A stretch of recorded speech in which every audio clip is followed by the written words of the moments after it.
mais uma vez estamos aqui para falar de engenharia, de obras e hoje especialmente de segurança no trabalho, que é um tema tão importante para todos nós, né? Muito bem. Para quem não sabe ainda, o Fernando tem um canal no YouTube, né? Que fala também sobre obras. Qual o seu canal no YouTube, Fernando? Isso mesmo, meu canal é canal do Fernando Figueiredo. Você digita assim no YouTube que vai aparecer alguns vídeos lá meus falando justamente curiosidades, obras e suas histórias numa linguagem bem dinâmica que qualquer pessoa, né, pode conhecer essas partes ou particularidades de obras e de engenharia. Muito bem. Você também tem um Instagram. Qual é o seu Instagram? Isso. @Fernando Figueiredos, com R no final. Lá eu também posto várias informações, vídeos que fomentam justamente esse conhecimento de obras e de suas curiosidades em uma linguagem mais clara, né, para pessoas que não necessariamente precisam ser ligadas à engenharia ou a obras. Muito bem. Eu falava aqui na manchete, Fernando, que no Brasil existe um número preocupante de pessoas que morrem. Diz que a cada 3 horas e 47 segundos morre uma pessoa no Brasil vítima de acidente de trabalho. Os números são esses ou são maiores? Isso, são aproximadamente, né? São esses aproximados. Por ano, morre em torno de 2.500 pessoas. Nossa, só no Brasil? Isso, só no Brasil, devido a acidentes de trabalho ou em decorrência da falta de utilização de proteção, né? Além disso, a gente sabe, e a gente estava até comentando nos bastidores, né, que o problema não é só esse, porque isso é o que a gente tem notificado. E a gente pode supor, né, a gente sabe que é bem maior do que isso, porque tem a subnotificação. Por exemplo, notificado de acidentes de trabalho, nós temos no Brasil mais de 600 mil notificações anuais devido a acidentes de trabalho. Só anualmente? Isso. Nossa, é muita coisa. A cada ano, mais de 600 mil pessoas são, assim, dados oficiais que são notificados. Aí você imagina o que não é notificado, que é justamente, acredito, né, que o pessoal que nos assiste, a maioria, que é o que teve aquela obra em casa, que contratou um pedreiro, contratou um ajudante de forma na diária, né, como é bem comum, e que acontece esses acidentes de trabalho, muitas vezes sérios, acidentes graves, quedas de andame, paralisia de alguma parte do corpo e que não é notificado. Vai só para o hospital, toma um medicamento ou nem isso e fica sem ser informado oficialmente. A maioria dos acidentes são em construções?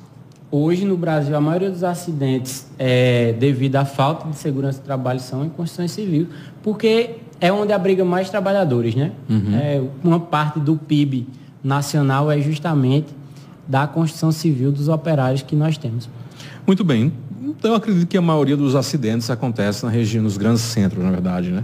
Não tem mais obras ou não? Em percentual. Em percentual. Em percentual, sim. Acontece porque tem mais gente, né? Tem mais gente lá, tem mais trabalhador, mas no Brasil inteiro existe acidente de trabalho, né? Eu estava até comentando com você mais cedo que meu pai, por exemplo, ele tem parte dos 2 dedos arrancada por conta de uma forrageira, né? Que serve para triturar os capim, essas partes na agricultura. Então, é bem comum em obras pequenas e acho que esse programa de hoje tem justamente esse sentido de alerta para as pessoas que têm corriqueiramente esses serviços de segurança em casa e muitas vezes eles são negligenciados. E aí eu faço uma pergunta para você que nos assiste e para você, Conrado. Quantas vezes você já viu um andame e o operário lá em cima sem qualquer tipo de segurança? Mesmo você não sendo da área, mas quantas vezes você já viu isso? Meu amigo, eu já vejo, aqui em casa às vezes eu vejo direto, o cara lá em cima, um andame feito, né? E às vezes o cara tá lá em cima, o andame fica assim, ó, às vezes, e eu olho assim, rapaz, não tem uma segurança, não tem nada. E aí? Isso. O que é que se faz nessa situação? Aí a gente entra, até uma parte mais jurídica do que de engenharia, né? Mas a segurança no trabalho, ela é regida, ela é assegurada por uma NR, que é uma norma reguladora. Ela tem, inclusive, poder de lei. Então, se tem poder de lei, quer dizer que ela tem que ser obedecida completamente. Você não é uma recomendação. é uma imposição. Então, a segurança no trabalho, os itens de segurança no trabalho, elas são regidas pelas normas reguladoras. Então, se o operário entrou em acidente, e aí cabe um alerta, tanto a quem contrata, seja empresa ou própria pessoa física, ao contratar um funcionário desse, saiba que vocês estão correndo o risco, né, legal de serem punidos, inclusive processados, se acontecer algum acidente de trabalho com esse operário. É sério. Você acha que é necessidade ou falta de informação que esse pessoal não se cuida? Nós da engenharia temos um termo que eu acho bem conveniente para essa questão. Claro que existe falta de informação, claro que existe necessidade, haja visto, né, que os profissionais dessa ramificação da engenharia, né, que são os operários, pedreiros, serventes, carpinteiros, eles têm uma necessidade de trabalhar porque geralmente tem uma renda baixa com relação ao país, né? Então tem a necessidade, tem a falta de informação, mas eu gosto muito do termo da cultura construtiva. Eu me assemelho muito, eu confio muito nesse termo, cito muito nas minhas aulas, né? Essa frase, porque essa cultura construtiva muitas vezes nos leva a cometer muitos erros nas obras, tanto nas obras construtivas quanto nesse caso de segurança no trabalho. E essa cultura construtiva, em tradução literal, ela quer dizer justamente o que antigamente se fazia. O que há 5, 10, 20, 30 anos se fazia, hoje o pessoal continua praticando, né? Aprende com seus pais, com seus avós e continua fazendo assim, sendo que mudou muita coisa e, inclusive, hoje a preocupação com a segurança do trabalho é bem maior.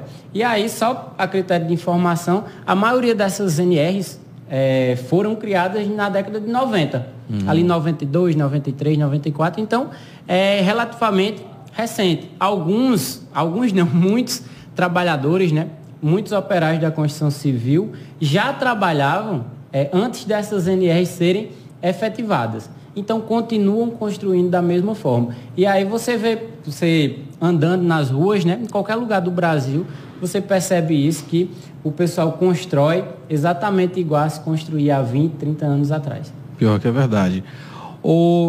Eu vejo muita construção, hoje um pouco menos, mas hora por outra você vê um prédio, uma casa, e o pessoal não faz isolamento. É obrigatório ter aquele isolamento, né? Sim. Que o pessoal geralmente coloca aquelas tábuas, né? Para justamente evitar que um cidadão entre e seja acidentado, não é isso? Se machucar alguém, você também recebe, se processado, né?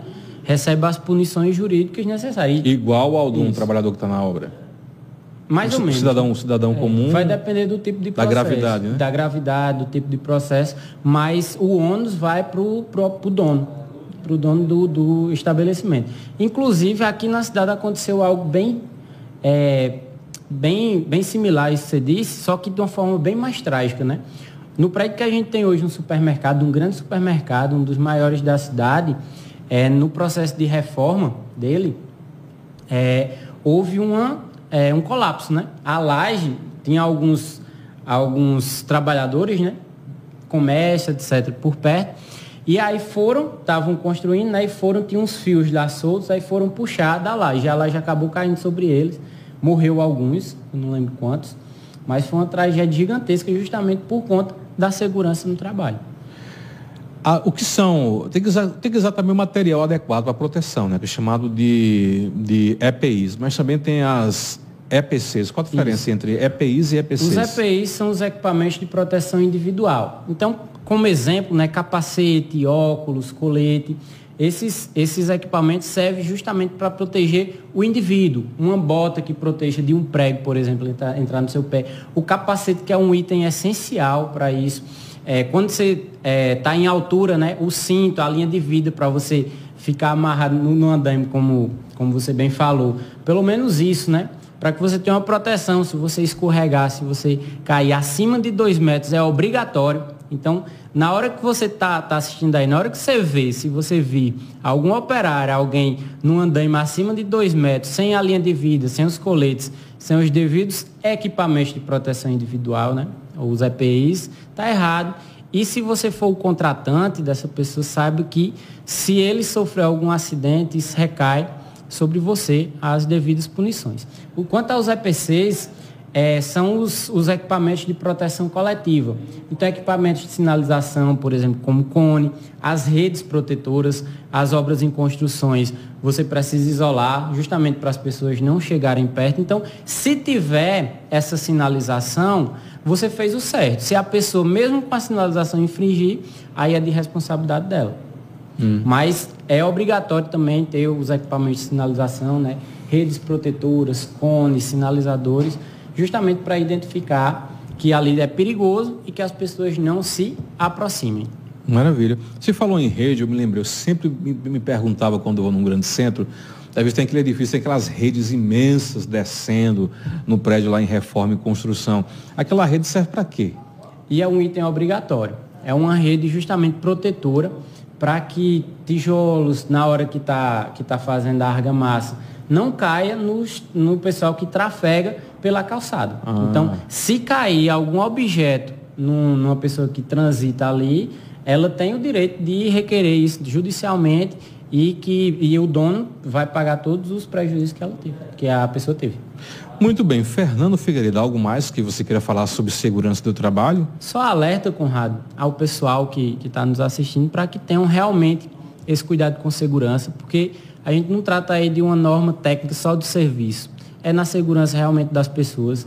O número é gritante, acho que é bom até repetir, são mais de 600 mil notificações de acidentes de segurança no trabalho, pela falta de segurança no trabalho. No Brasil. No Brasil, só no Brasil, mais de 2.500 mortes por ano no Brasil devido à falta de segurança no trabalho.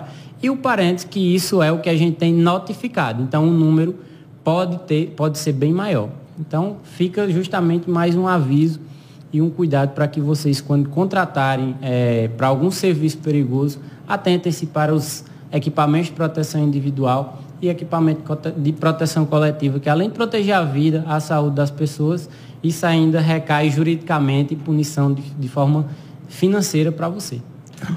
Quem quiser denunciar, tem algum órgão aqui, né, por exemplo, em Cajazeiras que faça isso, que fiscalize ou que receba essas denúncias? O CREA é responsável por isso, né?